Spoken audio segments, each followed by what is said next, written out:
ভারী বৃষ্টির জেরে জম্মু কাশ্মীরের রামবানে আচমকা হরপা বান নামে রবিবার। রামবানের ধর্মকুণ্ড গ্রামে সকালে হরপা বানে ৩ জনের মৃত্যু হয়েছে, একজন এখনো পর্যন্ত নিখোঁজ। বহু বাড়ি ক্ষতিগ্রস্ত হয়েছে বলেও স্থানীয় প্রশাসন সূত্রে খবর। গত দুদিন ধরে জম্মু কাশ্মীরের বেশ কয়েকটি অঞ্চলে মাঝারি থেকে ভারী বৃষ্টিপাত জারি। প্রাকৃতিক দুর্যোগে স্বাভাবিক জনজীবন বিপর্যস্ত হয়েছে বহু এলাকায়। বৃষ্টির পাশাপাশি বহু জায়গাতে ধসও নেমেছে। ধসপ্রবণ এলাকাগুলি থেকে ইতিমধ্যেই বহু বাসিন্দাকে অন্যত্র সরিয়ে নিয়ে যাওয়ার ব্যবস্থা করেছে প্রশাসন।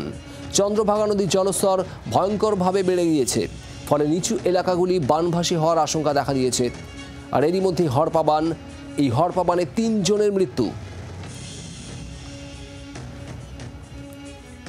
20 अप्रैल उस क्लाउड बर्स्ट के बाद जिस तरह की तबाही की तस्वीरें लगातार नजर आ रही हैं, साफ तौर पर दर्शाता है कि कुदरत ने कितना कहर जो है इस इलाके में बरपाया है। और अब हम रामबन के ही निचले इलाके में यहाँ पर पहुंचे हैं, कऊ बस्ती से कहा जाता है। और जिस तरह से जितने भी ये मकान हैं पूरी तरह से ज़मींदोज हो चुके हैं।